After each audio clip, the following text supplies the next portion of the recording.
Olá, gente, tudo bem? Meu nome é Cláudia e tô gravando esse vídeo aqui, né, pra refletir sobre a vida. Tava aqui agora há pouco pensando na trajetória da vida. Eu hoje tenho 47 anos. Eu tenho 2 filhos, adolescentes, um casal. E sobre se vale a pena a gente ser bom nessa vida, né? Analisando a minha trajetória, eu fui sempre uma menina tímida, quietinha. Boa parte da minha vida eu segui a religião evangélica, muito bem criada, muito bem educada. Sempre fui uma ótima aluna, sempre tentei fazer tudo certinho, ser honesta com as pessoas. E fui assim até eu tive 2 namorados, né? E o segundo namorado foi o pai dos meus filhos. Eu conheci ele com 27 anos. Com 28 a gente já foi morar junto porque engravidamos. E na época ele disse que a gente ia ficar junto, ia ser feliz. A gente não tinha nada. Começamos os dois do zero com uma filha e em 16 anos nós conseguimos financiar a nossa casa, essa casa. E a gente tinha um carro que também estava quase quitado já, né? A gente teve outros carros e aí conforme terminava o pagamento, ele trocava, né? Muitas vezes, a última vez ele nem perguntou, né, se eu estava de acordo. Ele foi lá e trocou o carro. E tudo bem, era pra gente, né, melhorar. E sempre fui uma esposa honesta com ele. Sempre trabalhei, de quando eu estava grávida da minha primeira filha, eu sempre trabalhei. Eu tive meus filhos no hospital, eu tinha alta e voltava para casa, cuidava dos meus filhos. Nunca tive uma faxineira, alguma pessoa para me ajudar com o serviço de casa. E também sempre tive a minha profissão, sempre trabalhei na minha casa, sempre fiz tudo. E também na minha profissão. E sempre cuidei dos meus filhos. E depois de 16 anos, seria no ano do aniversário de 15 anos da minha filha, eu descobri que ele me traía com garotas de programa, me traía no horário de descanso do serviço dele, me traía nos horários em que eu ia trabalhar, ele deixava os meus filhos em casa, sozinhos, né, pra me trair. E foi muito chocante na época. Eu descobri na véspera do Natal. E mesmo assim ele pediu perdão. E eu pensei em tudo, né? Pensei na trajetória, nos filhos. A mulher, eu acho que sempre pensa, né? Nos filhos, na família. E eu pensei nas minhas amigas, né? Que criam os filhos sem o pai. E eu pensei nos filhos. E decidi que eu daria mais uma chance para ele. E não adiantou. Eu fiquei muito mal e ele continuou mentindo, escondendo coisas e começou a ficar agressivo, coisa que ele nunca tinha sido nesse tempo todo. Aparentemente era um marido exemplar, né, na frente das pessoas. Era uma família exemplar que a gente tinha. E ninguém imaginava, eu não imaginava. Mas depois que eu descobri, eu nunca mais tive paz, sabe? A mulher, depois que descobre uma traição, além de sofrer muito, ela não tem mais paz. E como eu vim de família evangélica, eu escutava muito, sabe? Das pessoas, mas ora por ele. Deus pode transformá-lo. Deus pode o impossível. Durante muito tempo eu orei por ele. Mas eu cheguei num ponto que eu estava sofrendo tanto, que eu pensei, mas Deus quer meu sacrifício e enquanto isso, ele está se divertindo, gastando dinheiro com prostituição, né? Tirando de dentro de casa, os meus filhos tendo sempre o mínimo e ele se divertindo, enquanto que eu, que não errei com ele, né? Eu tô nessa situação. Falei, eu tenho certeza que isso não é o que Deus quer para mim. Eu tenho certeza que isso não é o que Deus quer para mim. Falei assim, eu não mereço isso. Eu sempre fui uma pessoa justa, uma pessoa honesta. Eu não mereço isso. Até que eu resolvi que a gente não ia ficar junto. Conversei com ele, falei, ó, vamos alugar uma casa para você, porque eu não quero você desamparado, né? E ele falou, tudo bem, eu vou sair, vou deixar a casa para você, para as crianças, e vou deixar o carro para você trabalhar. Combinamos assim. E nessa semana ele tinha arrumado um lugar para ficar na casa da sobrinha dele, um quarto. A irmã dele arrumou uma geladeira, as coisas para ele ficar lá. Essa semana ele estava trabalhando à noite. Eu fui com o carro lá levar uma TV, algumas coisas para ele daqui de casa. Nós fomos juntos.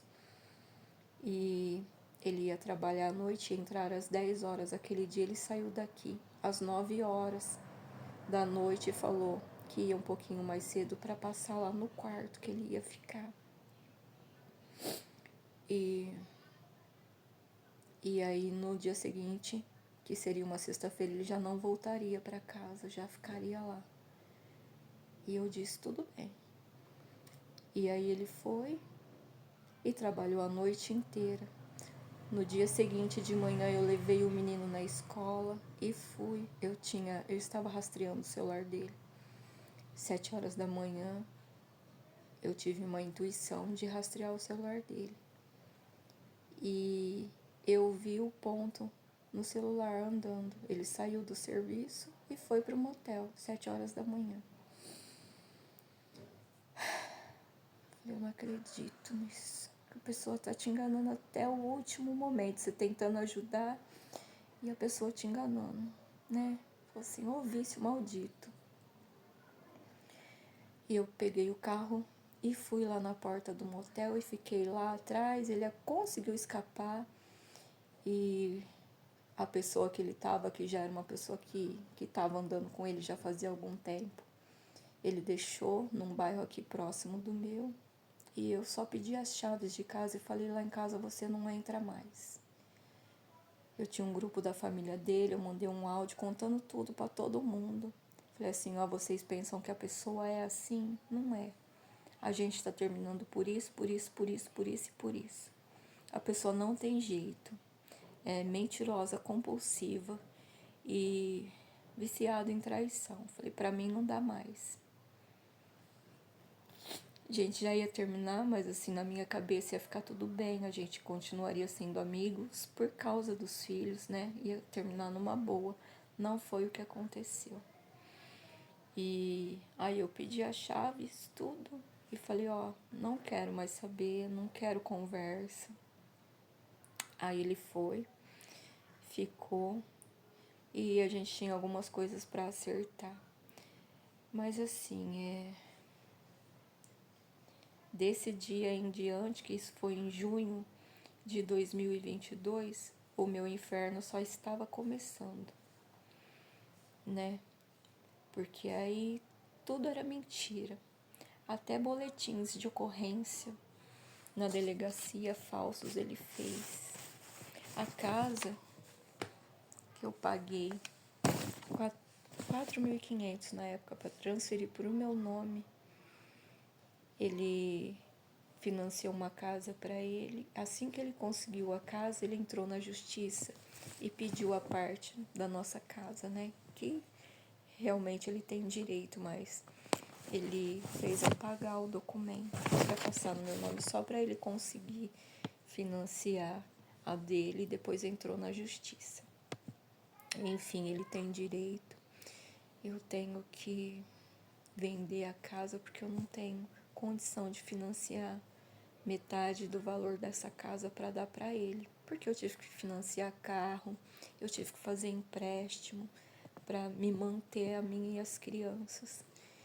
E eu tô pagando isso até hoje. E eu tava ali, agora no chão chorando, porque é uma história que a gente tem na casa, né? E são muitas memórias e os meus filhos gostam muito daqui. É a casa que eles cresceram, a casa que eles nasceram e cresceram. Então é muito doloroso deixar essa casa. E eu já tô vendo outra casa, mas assim, eu vou ter que começar de novo com os meus filhos. Eu não sei. Eu pretendo comprar outra casa, mas vai ser um financiamento que eu vou pagar pro resto da minha vida. Então eu quis gravar esse vídeo, né? Para refletir como que a pessoa também que se convive 16 anos, de uma hora para outra, ela se transforma numa pessoa que a gente nunca conheceu. Mentiroso, mentiroso. Abandonou os filhos, vive contando mentira para os meus filhos, falando que eu sou uma pessoa desequilibrada, que ele inverte toda a situação. Ele tá sempre falando que eu que coloco as crianças contra ele. Não é assim, eu não coloco os filhos contra ele, eu só falo para os filhos o que ele tem feito. As coisas que ele tem feito com a gente, que não é mentira. Fala assim, eu posso provar. Eu fui na delegacia responder os boletins de ocorrência que ele fez contra mim. Falou assim, isso aqui que ele falou nos boletins é mentira. Eu posso provar. E depois que eu precisei, eu fiquei muito doente, né? Com tudo que ele estava aprontando, eu fiquei muito doente, somando-se as coisas que ele aprontava, somando-se a separação, né? Que também foi um período difícil. E eu ainda tive que encontrar forças para cuidar dos meus filhos, porque eu não queria que eles me vissem chorando o tempo todo. Foi uma fase muito difícil. E quando eu fiquei muito deprimida, eu comecei a ter crises de pânico. Eu tive uma muito, muito forte. E foi a minha irmã que me socorreu e pagou o médico para mim. E esse psiquiatra me ouviu e falou, Cláudia, ele é uma pessoa narcisista. E ele joga assim. Ele te provoca para ver e você cai. Ele vai sempre agir assim, ele te provoca e você cai. E esse psiquiatra que me falou assim, se ele aparecer no teu portão para te provocar, você não reage, você grava. E aí a partir desse dia que eu sabia que eu não podia reagir e eu tinha que gravar, eu gravei umas 2 vezes e ele parou de vir provocar aqui em casa. E a gente só conversa por e-mail, bloqueei todas as formas de contato. Hoje ele já trocou de número de telefone 4 vezes. ele vai apagando as provas. E eu tenho que alertar meus filhos sobre a maldade dele, sobre as mentiras e as manipulações.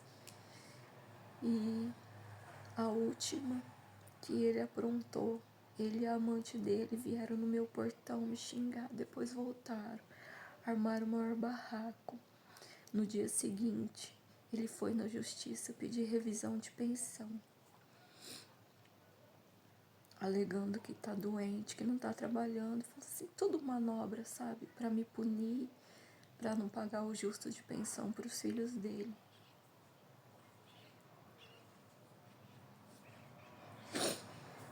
Mas, enfim, né?